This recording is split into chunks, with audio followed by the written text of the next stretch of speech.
Refined बढ़ाने की जिम्मेदारी है। इसलिए जब आपके जैसा जमीन से जुड़ा नेतृत्व इस सदन को मिलता है तो मैं मानता हूं कि ये सदन के हर सदस्य के लिए सौभाग्य है।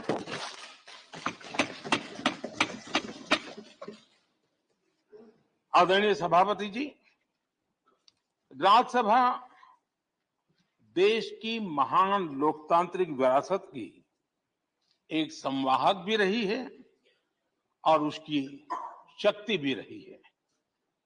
हमारे कई प्रधानमंत्री ऐसे हुए जिन्होंने कभी न कभी राज्यसभा सदस्य के रूप में कार्य किया। अनेक उत्कृष्ट नेताओं की संसदीय यात्रा राज्यसभा से शुरू हुई थी। इसलिए इस सदन की गरिमा को बनाए रखने और आगे बढ़ाने के लिए एक मजबूत जिम्मेदारी हम सभी के ऊपर है। आदरणीय सभापति जी, मुझे विश्वास है कि आपके मार्गदर्शन में ये सदन अपनी इस विरासत को, अपनी इस गरिमा को आगे बढ़ाएगा, नई ऊंचाइयां देगा।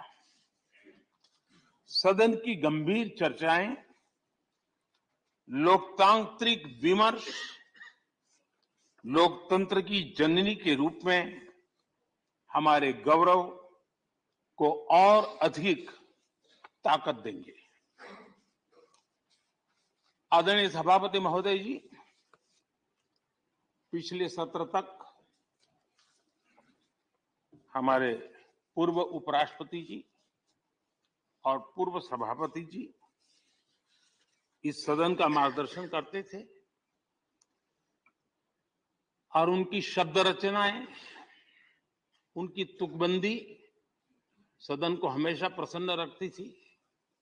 भाग लेने के लिए बड़ा अवसर मिलता था। मुझे विश्वास है कि आपका जो हाजिर जवाबी स्वभाव है वो उस कमी को कभी खलने नहीं देगा और आप सदन को वो लाभ भी देते रहेंगे। इसी के साथ मैं पूरे सदन की तरफ से, देश की तरफ से, मेरी तरफ से आपको बहुत बहुत शुभकामनाएं देता हूं। धन्यवाद।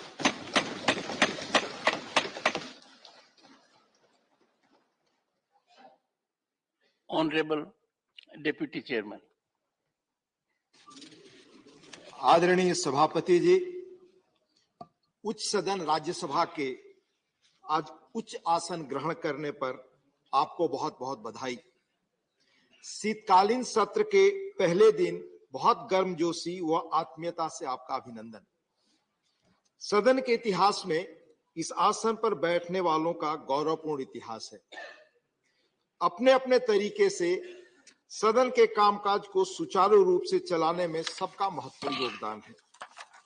इनमें से कुछ लोग संसदीय बैकग्राउंड से थे, कुछ संसदीय जीवन के बाहर से भी आए, पर आपको पब्लिक और पार्लियामेंट्री लाइफ दोनों का विस्तृत अनुभव है।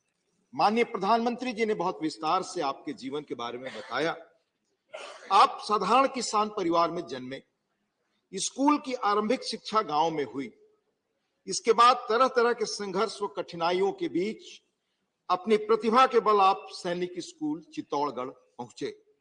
वहां से प्रतिष्ठित महाराजा कॉलेज जयपुर से विज्ञान से स्नातक की पढ़ाई की।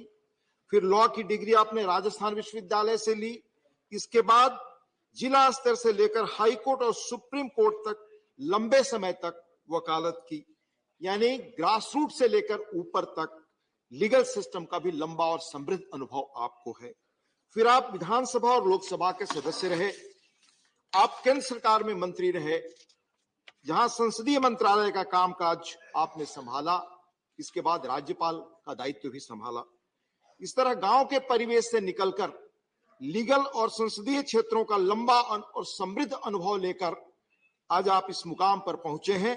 पुनः आपका अभिनंदन और बहुत बधाई।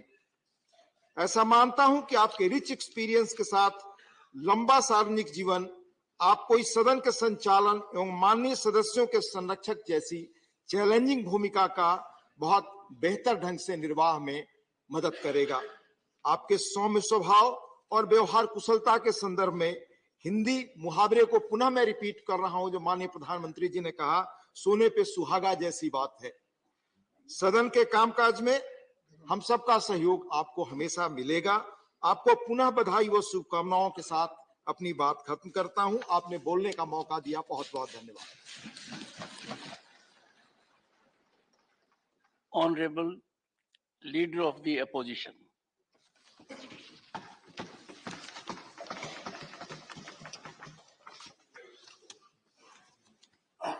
माननीय सभापति जी, विपक्ष के साथियों और अपनी ओर से मैं राज्यसभा के सभापति के रूप में आपका अभिनंदन करता हूं।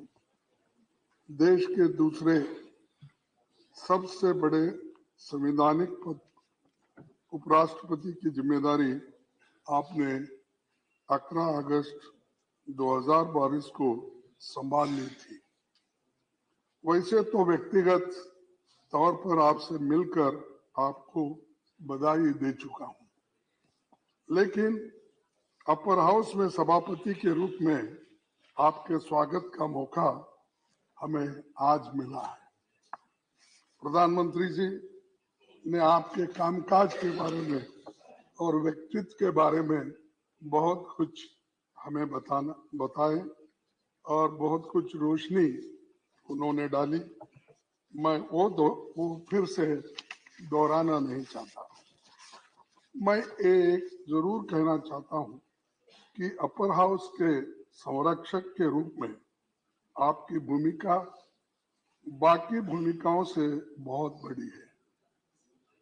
आप जिस आसन पर बैठे हैं, वहां देश के कई महान हस्तियां बैठ चुकी है।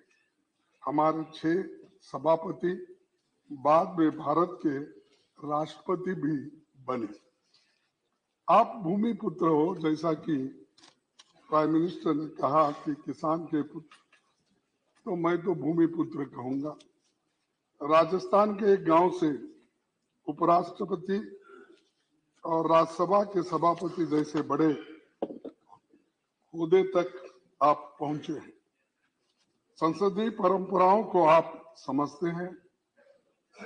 9वीं लोकसभा में आप चुने गए थे और पार्लियामेंट्री अफेयर्स मिनिस्टर में उपमंत्री रहे थे। राजस्थान विधानसभा में एमएलए और पश्चिम बंगाल में कई सालों तक आप राज्यपाल रहे। कोऑपरेटिव मूवमेंट में और कई खेल संगठनों में आप जुड़े रहे। पढ़ने लिखने में आपकी रुचि है। आपका प्रोफाइल बहुत बड़ा है। मैंने पढ़ा, हमारे देश में संविधान सबसे ऊपर है। संसद के लोकतांत्रिक व्यवस्था का आधार स्तंभ है। संसद के पास संविधान संशोधन का भी अधिकार है। राज्यसभा और लोकसभा मिलकर भारत की संसद बनती है। कोई अकेला सदन खुद में पूर्ण नहीं है। संविधान के दायरे में दोनों सदनों को अपनी प्रक्रिया और नियम तय करने का अधिकार आपको है। हमारी संसदीय प्रणाली में राज्यसभा को चेंबर ऑफ आइडियाज या विचारों का सदन कहा जाता है। ये परमानेंट हाउस है और राज्यों का प्रतिनिधित्व करता है। राज्यों की राजनीतिक तस्वीर यहाँ नजर आती है। शुरुआत से ही संसदीय क्षेत्र के तमाम दिग्गज यहाँ की शोभा बढ़ाते रहे हैं। राज्यसभा ने भारतीय लोकतंत्र में संवाद की परंपरा को मजबूती दी है।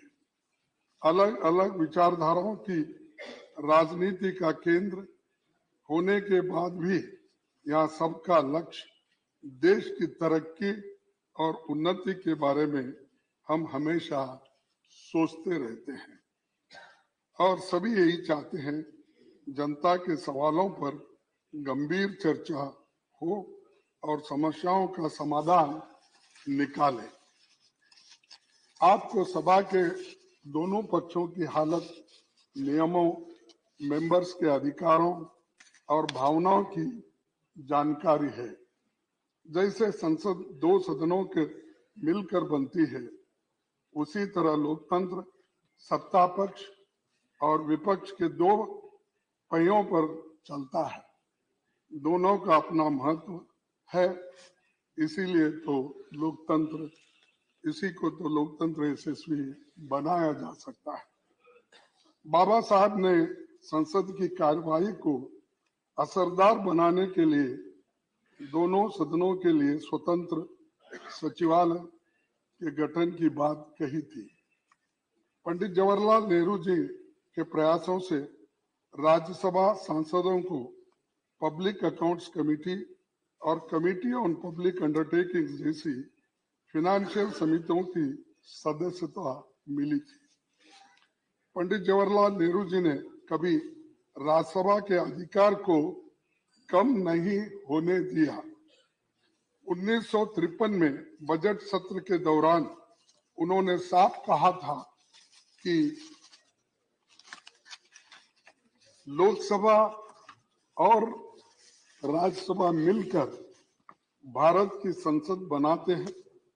हमारे संविधान के अनुसार दोनों सदनों की अथॉरिटी के बीच मनी बिल्स को छोड़कर कोई अंतर नहीं। आज जब मैं ये बातें कह रहा हूं तो हमें बहुत कुछ बातें याद आ रही है। विपक्ष के लोग संख्या बल में भले ही कम हो, लेकिन आप जानते हैं कि उनके अनुभवों और तर्कों में ताकत रहती है।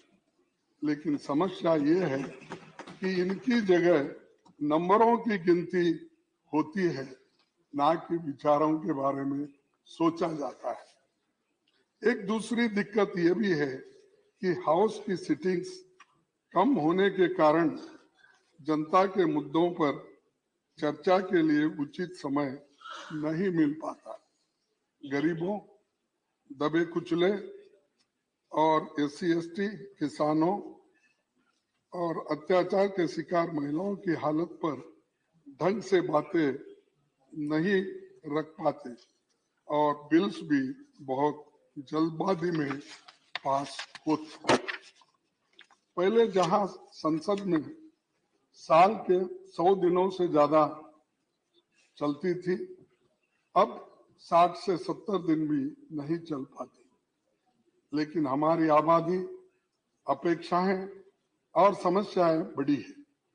पिछले एक दशक का आंकड़ा देखें तो 2012 में संसद की सबसे ज्यादा 74 सिटिंग्स हुई थी। इसके बाद 2016 में 72 सिटिंग्स हुई।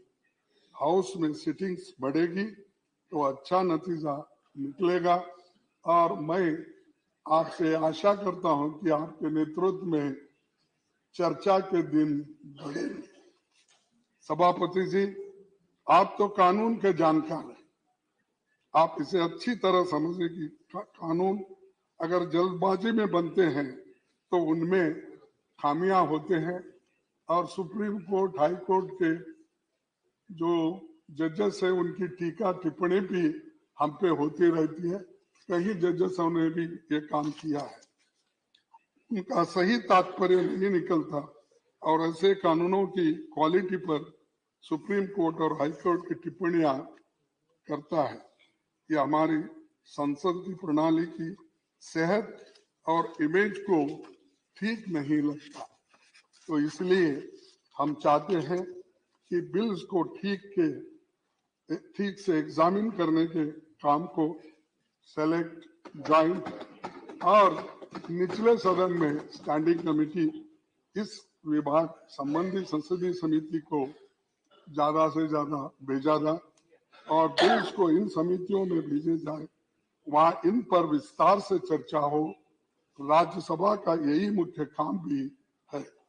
मैं इस संदर्भ में 13 मई 1952 में हुई राज्यसभा की पहली बैठक में सभापति डॉक्टर राधाकृष्णन जी की कही इस बात को जिक्र करना चाहूंगा।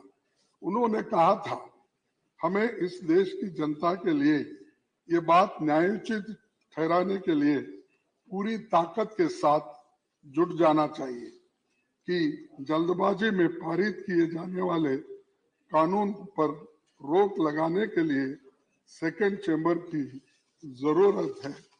इसीलिए इसके अध्यक्ष भी अब आप ये सेकंड चेंबर के बने। इस मौके पर बहुत कुछ कहा जा सकता है, लेकिन मैंने कुछ बातें रखी है। उम्मीद करता हूं कि आप हमारी भावनाओं को समझेंगे। विपक्ष की ओर से हम यही कहना चाहेंगे कि आपको हम अपनी ओर से पूरा सहयोग देंगे। और मैं एक बात मैं कहना चाहता हूं, मुझे वो बात जरा खटक रही मुझे, क्योंकि जब कोई हमारे अपोजिशन के लोग मिलते हैं, हमारे पार्टी के लोग मिलते हैं, तो लास्ट यहाँ पर सदन में मैं कुछ एक शेर बोला था, शायरी बोली थी, उसके ऊपर ज्यादा से ज्यादा आप ध्यान देकर मुझे क्यों ऐसा कहे ये बात आपने बार बार कहा है, लेकिन मैं ये दोहराऊंगा कि इसको भी आप बुरा नहीं मानना चाहिए, क्योंकि ये सदन का है।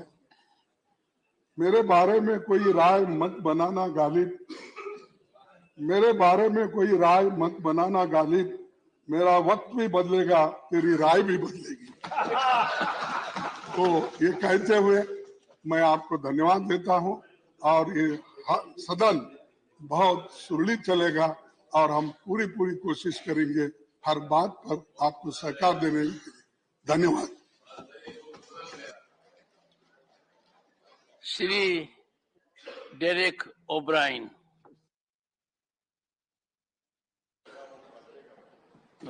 Just now I have informed the Secretary. First of all, on behalf of our party, All India Trinamool Congress, I extend warmest felicitations to Your Honor for being elected as the Honorable Vice President of India, as well as taking over the charge of the Honorable Chairman of this august House. For the past 4 years, we have experienced your style of functioning when you were the Honorable Governor of West Bengal. And personally speaking, I got the opportunity to exchange a few letters with you on some legal and constitutional issues, from I could understand that my friends who used to tell me that this governor is a constitutional expert and a legal luminary, I could find from the expressions made by Your Honor in those communications, actually that belief was further strengthened. Now that Your Honor has taken over the charge of this august House, we submit to Your Honor with all grace that from now on, we believe, Hindi में तो कहावत है कि आप आए तो बाहर आए, so we will expect that with your elevation to this position will help strengthen the conducive atmosphere of this august House, and both the Treasury benches and the opposition bench will get adequate opportunity in the deliberations to be made on various issues, bills, etc. Now, I have some suggestions to make for your kind consideration. हमने देखा कि लोकसभा में कुछ bill, कुछ मुद्दा बहुत देर तक चर्चा होते थे, लेकिन कभी कभी ऐसा हुआ कि हम राज्यसभा में उतना समय हम लोगों को मिलता नहीं है, जो कि जरूरी मुद्दा है देश के लिए, वो मुद्दा को जरा ज्यादा समय तक होना चाहिए। खास करके जो छोटे पार्टी है उनको 2-3 मिनट समय मिलता है। हम भी कभी कभी कुर्सी में बैठते हैं as vice chairman. This time also you have made me one of the vice chairman in the panel. So छोटे पार्टी के लिए बहुत दर्द होता है, महसूस करता हूं, क्योंकि उनको समय नहीं मिलता है। तो इसलिए इसको थोड़ा बढ़ाना चाहिए समय, नहीं तो लोकसभा और राज्यसभा का रिलेशन, वो लोकसभा बने रहेगी, राज्यसभा पर लोकसभा ना बने, ये हमारा आशंका है।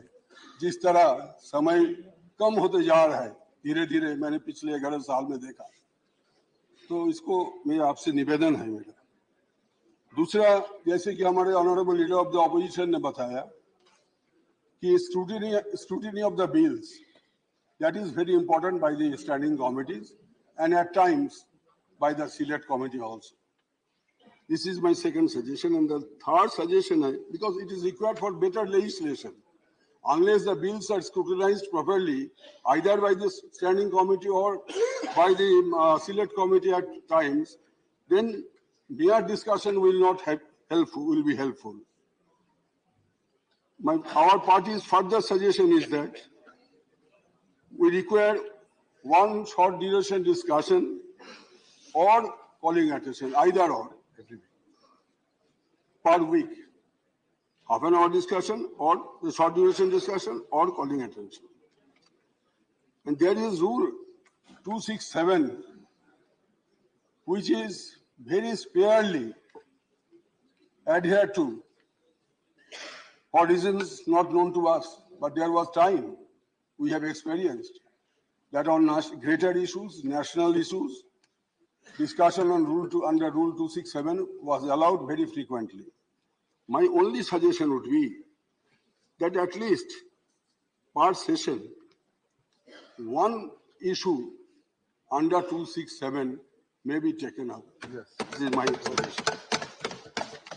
And the opposition voice in a democracy, as we know, the voice of dissent is also to be listened. Otherwise, the concept of or the idea of participating democracy will be a futile exercise. With these words, I wish you all the best for the coming years. Thank you, sir. Shri Tiruchi Shiva. Thank you, Mr. Chairman, sir. Sir, I bestow upon you my profound wishes profusely on behalf of the DMK party on your assuming the chairman of the second chamber in the parliament. Sir, when our party leader and Chief Minister of Tamil Nadu, Mr. M.K. Stalin, has met you to congratulate you on your having been elected as the Vice President, you have expressed your wishes how to run the House, and he has assured you that DMK will extend its fullest cooperation in running a smooth House. And I stand by his words, sir, and I assure you again on behalf of the members of my party here that we will ensure that we will cooperate in all the ways for a smooth running of the Parliament. Sir, you are the 14th Vice President of the largest democracy in the world. Nowhere in any other democracy does this system exist. By virtue of being the Vice President, you are a part of the executive. And as per the Constitution, you are the ex officio chairman of the Rajya Sabha, and by that, you are a part of the Parliament. So you wear two caps. You have dual capacity. You are a Vice President and part of executive, and you are part of the Parliament. Sir, everyone knows very well that you are an expert in the Constitution. You are thorough with the Constitution. For your legal track record is a very good example of that. And now we know, sir, during the intercession period, after you have won the elections, every day you were here in the parliament, attending the office, and now we are sure that you are thorough with the rules of the procedures and rules of conduct in the Rajya Sabha. Sir, we expect a lot from you. We expect you to be impartial. The opposition parties should have the equal share as that of the treasury benches, and the numbers of the members in the House should not decide the quality of the debate. Sir, I have met you twice at your residence and yesterday in the BSc. And both the three occasions have made me to realize, which was very consoling, that you have very great concern for the smaller parties in the parliament. The nominated members, the independent members, and members who represent the smaller numbers in the party. Their party may be bigger outside, but their numbers will be lesser here. So you said that time should be distributed to all of them, and that was a great consolation to all of us, because we were suffering all these days only because of that. Sir, we hope that the coming days would be very bright. Sir, India is the largest democracy, and the parliament is the debating forum. And you asked me when I met you first, what is the way to avoid members to come into the well of the house? So you have inferred rightly what is happening here than what should not. So I told you very simply, if we are heard, we won't be compelled to come to the well of the house. Beautiful. Members of the parliament come here to voice the people, their issues, their concerns. And we are not, when we are not heard or when we are not led to speak, we have to resort to democratic process of coming to the well. That has happened for years together. So, sir, I think whenever we have an issue and we raise to say something, if we are heard for a minute or two, automatically we will cool down since we have let out our feelings. Sir, we have very much hope upon you, sir. And I should say that Maya Angelou, when Mr. Clinton took his office, what she said, the great African-American poet said, sir, with the grace of you, look upon the country, look upon our faces, and simply with hope say, good morning. Every new year dawns with a hope that the next year will be very prosperous. So every day dawns that the day will be very bright. And I wish you good morning every day, sir. And you also, please, wish us good morning. Not only that, ensure us that the parliament will be very productive in the coming days. And we are very hopeful. And once again, sir, I assure you that DMK will extend its fullest cooperation. Thank you very much. Honorable former Prime Minister Shri S.D. Devgowda.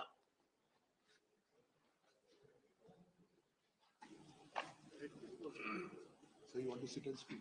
Sit down and talk. Respected Chairman, sir, I am the only one single member in this House. What the bitter experience from last 20 years, it is very difficult to get an opportunity to speak. The decision made by both the houses, a single member cannot take more than 2 to 3 minutes. That is a bitter experience I had either in this house or in the other house. Sir, being a farmer, coming from the rural area, I used to take a lot of time on the subject of farming community, on the subject of rural development. But unfortunately, the time fixed only 2 to 3 minutes. This is the bitter experience I have got. May I humbly request you, sir, whenever these issues are going to come, the experience I have got, only 2 to 3 minutes. That should be reconsidered when a subject belongs to the rural India or the farming community.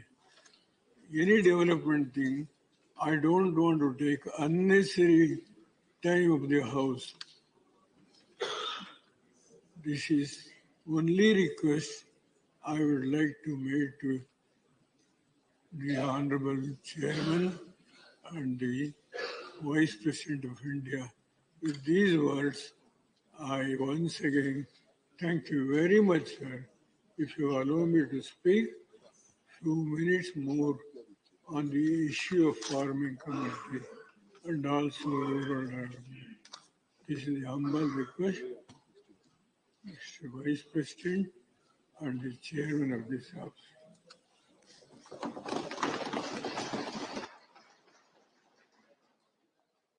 Shri Raghav Chadha. Sir, मैं आम आदमी party की ओर से, हमारे नेता अरविंद केजरीवाल जी की ओर से आपका बहुत बहुत अभिनंदन करता हूं और इस नई पारी के लिए आपको खूब सारी शुभकामनाएं देता हूं। आपका सफर, जीवन का सफर एक बहुत बेहतरीन सफर रहा। एक साधारण से किसान परिवार में जन्म लेने के बाद आपने कई संघर्षों का सामना किया और एक विधायक के तौर पे, सांसद के तौर पे, मंत्री के तौर पे, राज्यपाल के तौर पे और अब देश के उपराष्ट्रपति के तौर पे, राज्यसभा के अध्यक्ष के तौर पे आपको अपनी सेवाएं देने का मौका मिला। हम जैसे लाखों युवाओं के लिए आपका जीवन, आपका करियर एक प्रेरणा स्रोत है सर। इसी के साथ साथ मैं एक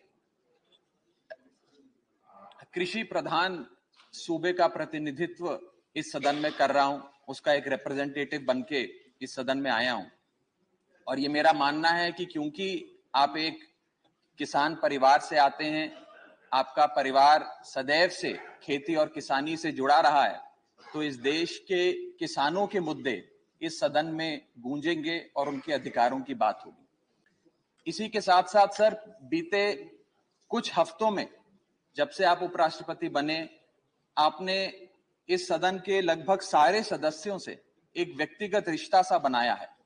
मुझे भी सौभाग्य मिला 2-3 बार आपसे मिलने का और जो प्यार, जो स्नेह, जो वार्मथ हमें आपसे मिली, मैं आज उसके आधार पे कह सकता हूं कि इस सदन के बहुत सारे सदस्य केवल पार्लियामेंट्री इश्यूज ही नहीं, बहुत सारे पर्सनल लाइफ के इश्यूज भी आपसे डिस्कस करने में हिचकिचाएंगे नहीं। सर, आप इस सदन के अध्यक्ष हैं, you are the eldest in the house. मैं सदन का सबसे कम उम्र का युवा सदस्य हूं, I am the youngest in the house. तो जो परिवार का सबसे बड़ा होता है वो परिवार के सबसे छोटे सदस्य का खास ख्याल रखता है सर। उसे ज्यादा प्यार देता है, उसे बोलने का ज्यादा मौका देता है, उससे ज्यादा इंटरवेंशंस देता है, उसके 0 आवर ज्यादा सिलेक्ट होते हैं, उसके स्टार क्वेश्चन ज्यादा लगते हैं और उसे थोड़ी शैतानी करने की भी छूट होती है। तो मैं ये उम्मीद करूंगा कि आपका विशेष प्यार और विशेष स्नेह हमारी छोटी पार्टी और सदन के छोटे सबसे युवा सदस्य होने के नाते मेरे प्रति रहेगा सर। आपको इस नई पारी के लिए ढेरों शुभकामनाएं, आपका बहुत बहुत अभिनंदन, बहुत बहुत स्वागत। Those whom I love and respect, they suffer the most. Dr. Sasmit Patra. माननीय अध्यक्ष महोदय, आज इस घड़ी में जब हम आपको स्वागत कर रहे हैं, मैं मेरे पार्टी बीजू जनता दल की तरफ से, हमारे माननीय नेता और माननीय मुख्यमंत्री श्री नवीन पटनायक जी की तरफ से हम आपको वेलकम करते हैं, अभिनंदन करते हैं और ये आश्वासन के साथ करते हैं मान्यवर कि जो लक्ष्मण रेखाएं हैं हमारी संसदीय विधि व्यवस्था की, वो लक्ष्मण रेखाओं को माननीय मुख्यमंत्री